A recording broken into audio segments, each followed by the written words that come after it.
Hey everyone, welcome to 401 Tunes. I am here with Chip and the Charge Ups. How are you guys? Doing great, how are you? Good, awesome, glad to be here. So I'm just gonna jump right in with the genre. You guys describe yourself as electrifying East Coast power pop. Yeah. How would you define that? To kind of like relate it to something, it's kind of like punk rock with a spit shine. It's like, you know, a little bit poppier, a little bit sweeter, a little bit hookier, and so forth, but still with some edge. So, you know, if you think bands like Green Day or a modern version of the Ramones or someone like that, probably fit in that wheelhouse.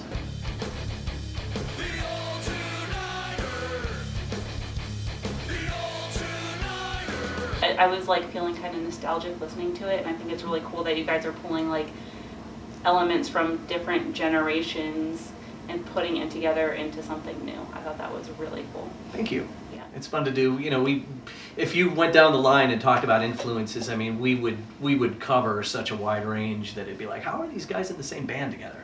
So I think that you know, when it comes to our sound, it's really a blend of a variety of things, and hopefully people can take out of it what they like. Yeah, I think listening to each song, I kind of heard different things, and I think each person coming from just different generations will hear their different influences of things that are similar. So I think that's really cool.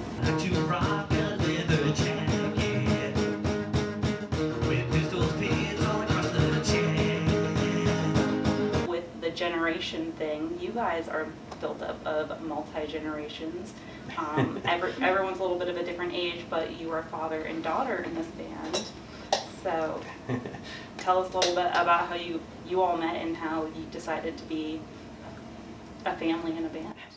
Yeah, it's kind of an odd thing that Maleena was actually the last addition to the band. Jeff and I had known each other for a number of years. His band and my old band were in a battle of the bands around 2011 or so. His band won, but I didn't hate him for it. So when he got word that I was putting a new project together, he was like one of the first, if not the first person to call me and say, hey, this sounds exciting, you know, count me in. I think Chris and I met from a mutual friend sharing one of our Facebook ads, and then Chris replied to that and came in, auditioned, and we just hit it off like that, you know. It's like from the moment he started playing, it's like, yeah, this is our guy. He just had the energy, and that was key. And then, you know, we were looking for bass players, and of course, you know, we have a bass player in the house. I even mentioned that to you a couple times. I think I said, hey, I heard you're looking for a bassist. Right, but you know, you don't think of like a father and daughter duo kind of working out in a band. You know, it's just like, you know, I'm a dad, she's my daughter. We have different lives, you know, but we would go through the audition process, and then bassists would flake out and not show up for our auditions, or they'd come and would dispatch them pretty quickly, and every time we'd be like, hey, Maleena, you want to fill in? And so she'd come in and fill in the practice and do like really, really well. And then the next practice she'd do even better and have more of our songs down. And then she would add her background vocals. She's also a very talented singer. And it was like, wow. And then when it came time for our first gig at Millville Music Festival, we're like, you know, Maleena, I want to do this gig. And then after that, it was like, you are in. She just, you know, she just stepped up and, you know, really exceeded everyone's expectations and found her place. Cool. And then how do you feel being in this band? It's like really awesome, because I used to go see my dad in his other band. And I would just always like, you know, see him up there and be like, that is so cool, I wish I could do that. And I've always tried to like start bands, but nobody really took it seriously.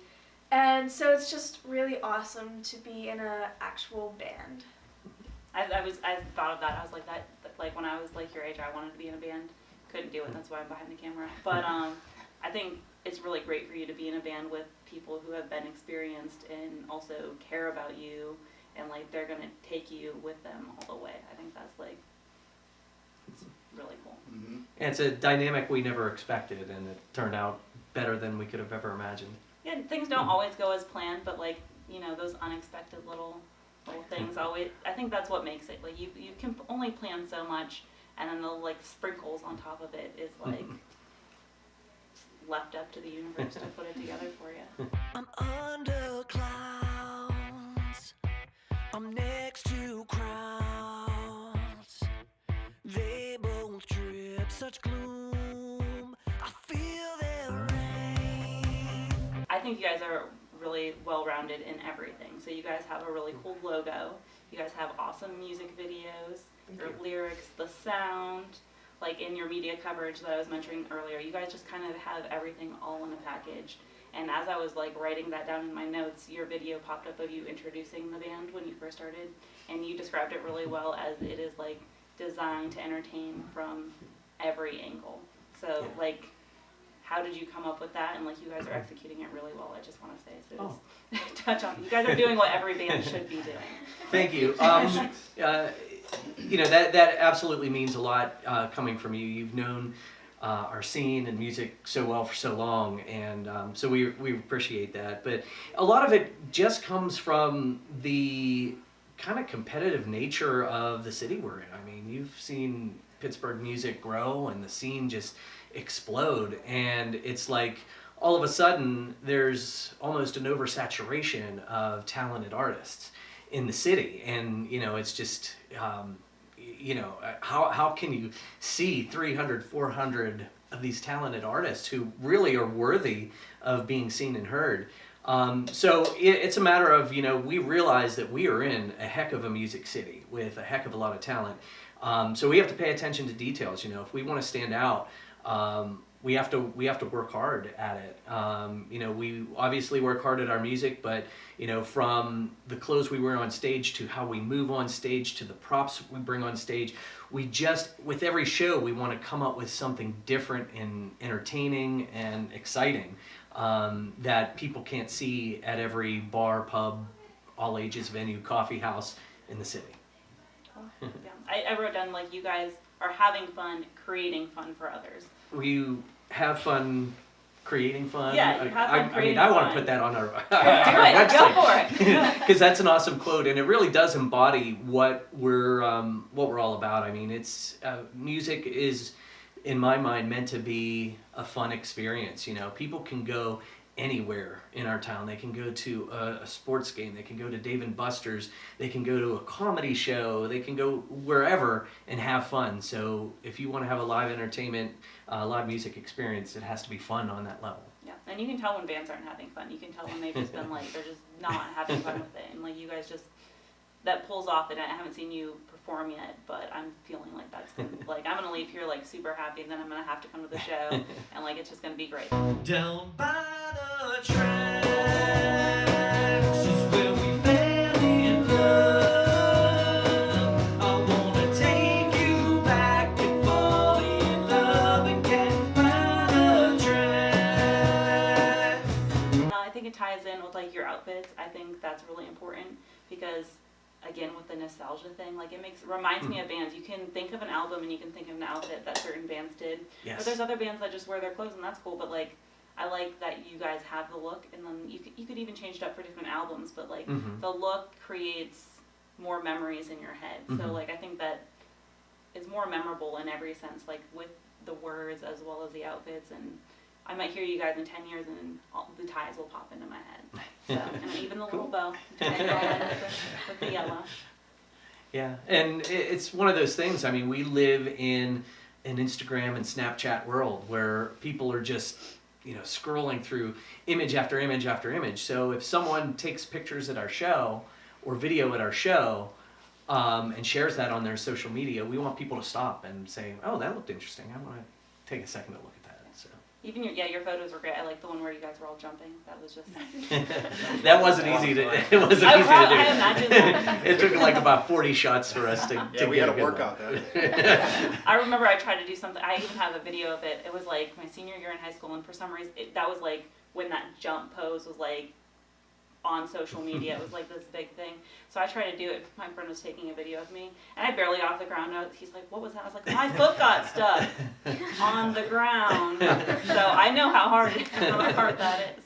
Take me away, sunshine, take me away. let's dive into more about the music and the music video. So you guys have mashup songs as well as original songs. Yep. So you guys pick which direction we're going to go in now, but we'll talk about them both. So whichever you want to talk about first.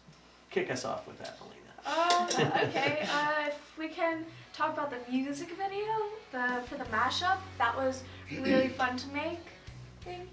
That was definitely one of like the coolest experiences of my life, I think. Being that all of us had like a different character, it wasn't just a band playing. I mean, we were a band playing. We were Poison, we were Green Day, and like, I'm not one to be an actress, but it was super cool to get to act out a music video that I had seen before. And like, you know, I'm not a huge Poison fan, but I know my mom is, and so she's played that for me before, and it was just super cool getting to like fill that role. Yeah, that was definitely fun. I mean, it was one of those things where you come up with such a grandiose vision, and you're like, man, it's, you know, that's a big project. Are we going to be able to pull that off? But it was like one of those lucky things with it where everything just came together, like even down to the bus. Like we're like, Yeah. okay, we'd like to incorporate this bus scene. We're talking about it, like, where can we get a bus? Jeff works for a bus company, and he's like, dude, I can get us a bus. We're like, really? And then he got us a legit huge bus. Yeah. And it was like, wow, I mean, that It's just... probably a nicer bus than the one in the actual video. Probably. So, I mean, that just added to the production value of it. And it was just, everything worked out so well for that. It did. Like, who helped film that? Because it looked great. It looked like the music video you're going for. Like, it wasn't just something you guys threw together with your phone. Like, it looked so good. And if you make something again, let me help, because I want to make music videos, and that would be such a cool project to work on. Yeah, we did that with Marcus Morelli from Scene 19 Films. And, he was just so great to work with because, again, I had like this whole storyboarded thing, probably, 80 pages each with 2 or 3 pictures on, like going through every scene, and it was just like, there's lighting angles and there's costumes and there's all, background imagery and things like that. And he just knocked it out of the ballpark with, saying, you want that angle? I can do that angle, and it was just great. Is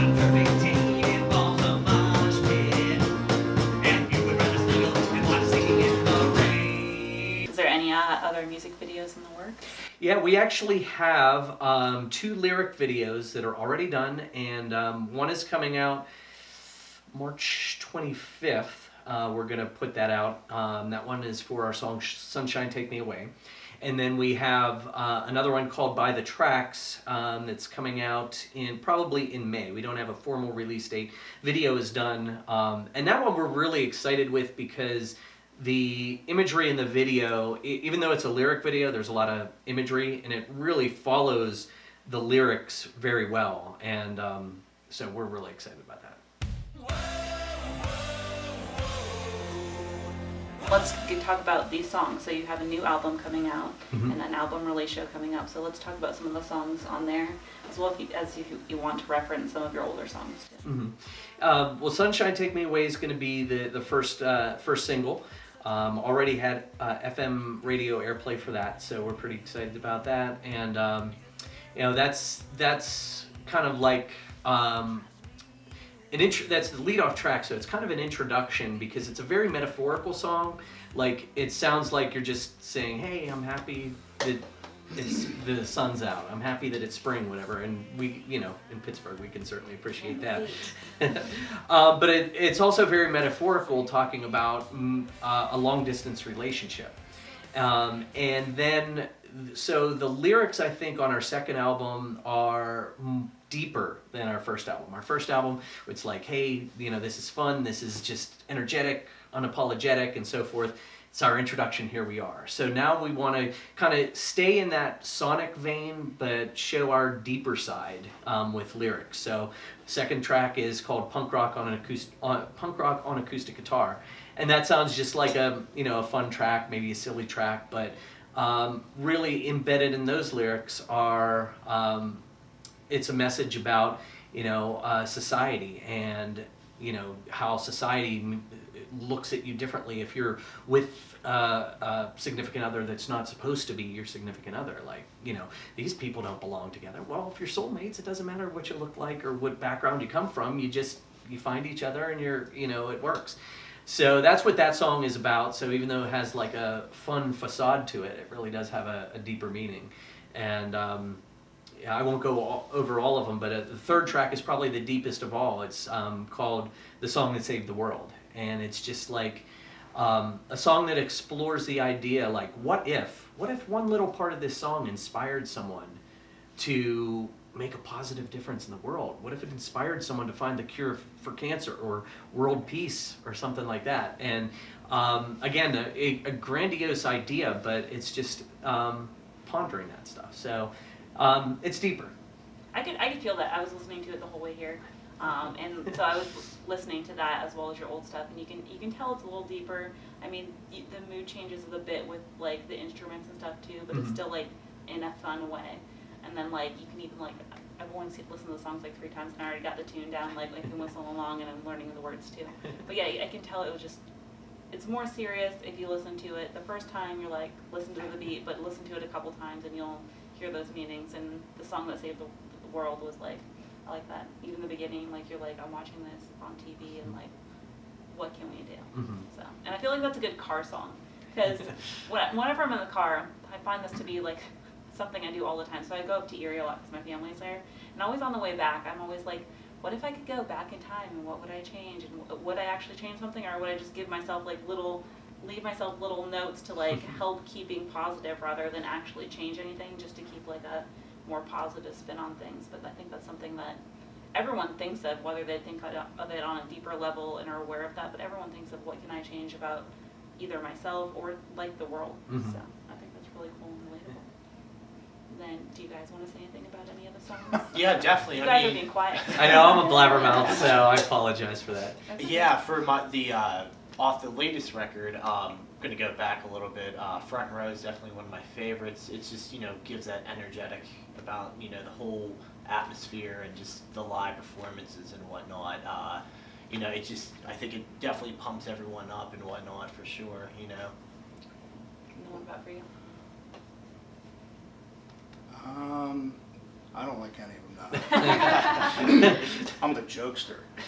I like it all. I love it. I mean, when Chip said earlier that him and I reconnected, the one thing I always said was, it'd be cool to play with this guy on stage one time. Let's get together and jam someday. It would be cool if that happened. And that was way back when we did the Battle of the Bands thing, because he believed in what he was doing. So with that said, whenever he said he was putting his project together, and he gave me some very rough scratch tracks to listen to, and I came here, and it was all the songs from the first album, and I don't know if the whole second album was on there or not, but there was some. Probably most of them. Literally, I walked in here, and it was just me and him. First time ever that we were going to pluck strings and hit skins together, and he just had his acoustic, and we went through like 3 songs, and I listened to them, and I fell in love with them because it's something that he believes in. It's original music, number one, and it captures the entire audience. I mean, it doesn't matter if you're rock and roll, if you're classic rock, blues. No, I don't think it's going to catch any rap, but stay tuned, you never know. But really, just all of it. There's not. My favorite song is Black Balloon, to be honest with you, and that's because I know what it's about, and I knew what it was about, and I didn't even know Chip that well at the time, but I knew what he wrote it about. So, yeah, and I'm looking forward to a lot more. Cool. And then do you think with these songs and just the band in general that you guys can reach out to like all those different rockers, but as well as different age groups with you guys? So like, I mean, people listen to the bands no matter what, but I feel like it starts with like people your own age and like, oh, I'm gonna listen to this band that I know. But like you guys have such a wide range. Do you think that's played into some success, or how has that like affected you guys? I would say it's hard to tell this early. I mean, we've been kind of surprised that just coming out of the gate, doing our first few headlining shows, and our first few headlining shows were packed, and we see kids as young as like 6 at our shows, and 6 years old. yeah, as well as near retirees. So Quite possibly, you know, it's great to see big crowds at our shows, and I think as we grow and as we, you know, kind of get our music heard in more places, kind of see where, you know, what demographic group will adopt us. You know, who will we appeal to? I know it's definitely a conscious effort of ours that we want to sound youthful, we want to sound modern, we want to sound cutting edge, and we've already started recording our third album, and I think those are our most youthful, cutting edge songs yet. So, you know, it'll be interesting to see where we fit in and who wants us.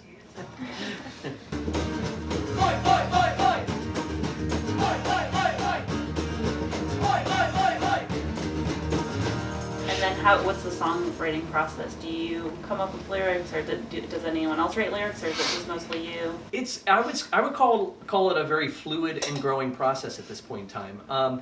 Before I even put the band together, I had already recorded the first 2 albums, and then you know, used studio musicians. I played multiple instruments myself, and then got the band together around that. And now we're going into the phase where we're all kind of writing together. You know, I would say that a lot of the ideas start with me, but at this point, it's just kind of like, you know, this is not a paint by numbers. It's like everyone brings their own thing to the table, and it's a changing process, and it'll be exciting a year from now to see what we come up with as a foursome now that we're locked in as a cohesive unit, what we can come up with together.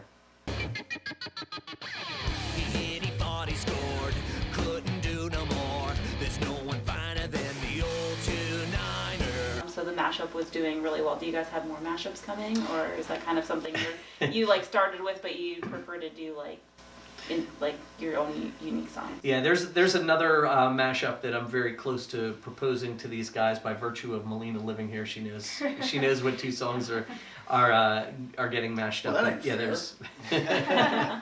But yeah, there's an exciting one on the way. And in my previous band, I had composed 3 or 4 mashups. So that's always something that I enjoy doing. It's fun to do. It's one thing I love most about it is just watching people's faces live. Like, they're like, yeah, I know this song, I'm into it. What the heck is this? You know, and you just watch their faces go from like, hey, I'm excited, I know this song, to I'm confused, to wait a second, this is kind of working, to, oh my God, I love this is great. So that's fun, and you know, we're going to continue doing that because it's just, you know, fun, and it's nice that people associate that with us because it's just another way that we can be different and stand out. Yeah, I mean, a lot of people do cover songs, but there's not really anyone like doing the mashup thing, and I think that's great. Yeah, like it's hard fun. to do. Yeah, I remember I thought of one years ago. I can't even remember what it was. It's like the rooftop waiting to fall, whatever that Rise Against, I think. But I can't remember what the other song was that I wanted to mash with it, or otherwise I would recommend it. But I'll have to try to remember. But I remember I think I just got the songs confused because they were similar to each other, and then they just, you know. But I don't know how to mix music or anything, so. Ditch this place, feed my suitcase, see your smile so bright. Let's just talk about some shows that you've already did. You did a birthday show recently. We did. Played some music festivals, so let's talk about this. Talk about your birthday show. That was a lot of fun. Yeah, I don't even know where to begin. I think it was my idea, right? I was like, I think so, yeah. I think it was, we had a show in September, one in November, and so, you know, that set us on the path to have another one in January. I was like, oh, my birthday just so happens to be on a Saturday in January. Let's have a party for me. And it was amazing to like be able to do that. Definitely the best birthday I've ever had. We had cake, we had balloons, we had like the bead necklaces. It was just a lot of fun. I got to sing, I think, half the songs, like lead on half the songs that we played. And then I also did an acoustic song that I wrote. It's a lot of fun. Yeah, It was. so, yeah, Maleena is definitely taking a bigger role in the band in terms of singing too. She, as I mentioned, she's a great singer. So, it's another way we're growing and expanding, and I think that keeps stuff interesting for the audience. Like, every song, we kind of want to keep the energy flowing. I'll sing one song, she'll sing it next, we'll do an original, we'll do a cover, we'll break out acoustics, we'll switch instruments, and I'll play bass. So I think that helps make things pretty exciting. Cool. Yeah, it looked really fun. I had a show for my 17th birthday. Oh, Or was it my 18th? I don't know. But it was in my backyard, and only like 10 people showed up. But the bands rocked out. So Cool. That's all that. And it was nice out, so they just played like actually in my yard. Mhm. So I wish I didn't have a video camera at the time, but I took a few pictures. But it's a cool experience. I'm thinking of maybe throwing myself a birthday show this year. There you go. July You should do 20th. it. Keeping save the date. I don't know what's happening yet. But yeah, what about some of the music festivals you played? We've played Millvale Music Festival, Deutschtown Music Festival, La Creme Music Festival, Rocktoberfest. It's a lot of festivals for only being around for a year. Yeah, I love playing. I don't know about you guys, but I love playing Yeah. outdoors. Oh yeah, for Unless sure, unless it definitely. rains, Nothing better. unless there's a big rainstorm. I know, I did see that video. Oh, you saw the The apocalypse. tsunami. But you know what? It was exciting because so I made all the artwork for that the first year, like all the flyers and stuff, and I kind of forgot about it because I work Saturday, so I don't get to go. And so I watched that and I was like, oh my gosh, my artwork's like on a huge. I never knew it was like, I could have imagined that, but like I just didn't know. And I didn't do that specific artwork, but like the elements from the first, because I kept the branding, Mhm. but like the little swooshes and like fonts and everything like I picked out, and like Oh, it was really sweet. cool to be like, I was like, oh my god, that's so cool. And it's cool that they didn't like recreate everything, that they Mhm. kept it. And I was like, oh, that's so cool. I'm gonna have to like this year I'll just have to go ahead of time and just take some pictures before I have to like go into work. But it was, that was cool. But yeah, I've been in bad weather like that too at festivals. One time I was at Warped Tour and like a tornado touched down nearby, Oh, and we're jeez. like hiding under semis and stuff. And I mean, I was trying to watch Paramore, I think. I don't know. I don't remember the full details, but I mean, it happens, and it's a good story to tell. It's always a good story. Everyone's safe. Everything went all right, and if you can say that was like probably like the worst thing that happened at a show, I think that's something to count as a success. You can't fight with the elements. Yeah, we got a cool video out of it at least. Yeah. Too. We hit the ground running with this whole thing because when you think about it, those things are supposed to happen after you're together for like 20 years. Yeah. We go in, we do like that was our third festival Yeah. ever as a group, and I'm sitting there playing and I'm looking up and it's black out. I mean, as black as our shirts, Right. and you knew it was coming. I mean, have you ever seen the video? I watched it. Yeah. Yeah, it's crazy. I wanted to keep playing for it. I was We just did. like, yeah, but I just Yeah. want to keep going. Until And our it just going, amps yeah. blew, the sound system blew. Everything just got shut down. Feels so right, feels so right, feels so right, feels so right, feels so right like punk rock. Cool. Come on, Chip. On acoustic guitar. What's some ways that people can find you? I know you guys have the Facebook page, your website. You have your own Facebook page so that people can find you. And Patreon, is that how you say that? Yes. So Yeah. can you tell us a little? I have never used that, so I don't know that much about that. Sure. Yeah, it's a platform where we can connect with our most energetic, our most excited fan base. And basically, it's a subscription model where someone can subscribe for as little as $1 to as much as $50 a month. And we always do special things for our patrons. They, for example, every month we give a new unreleased track. So even though Flow of the Current Part 2 won't be out till April 5th, our patrons have already been getting that music. They've already gotten all the songs off of that already, and they're already getting songs off of our third album, which we don't even have a release date for. We've only recorded 3 of the songs so far for that, but those guys are already getting that. So it's a great way for us to reward our fans. We do, for some levels, a group video chat once a month to enable us to talk to our fans, get to know them, and we find out what their ambitions are and what their interests are, and we found it very inspirational and encouraging. For example, we talked about New Year's resolutions in January, and then found out one of our fans was struggling to quit smoking. So it's like, you can do it, dude, you can do it. And then the next month, hey, how's the smoking thing going? And he's like, yeah, I'm still off of it. So it's like a real personal way that we can connect. And then at higher levels, you get things like names in the credits of our videos, handwritten lyrics, things like that. So we look for ways for, kind of like if you want to be a super fan, we want to have a rewarding experience for you. Down by the track is where we fell in love. I wanna take you back and fall in love again by the tracks. And does anyone else want to add anything, or are we ready to start practice? Let's jam. Let's do it. All right. We all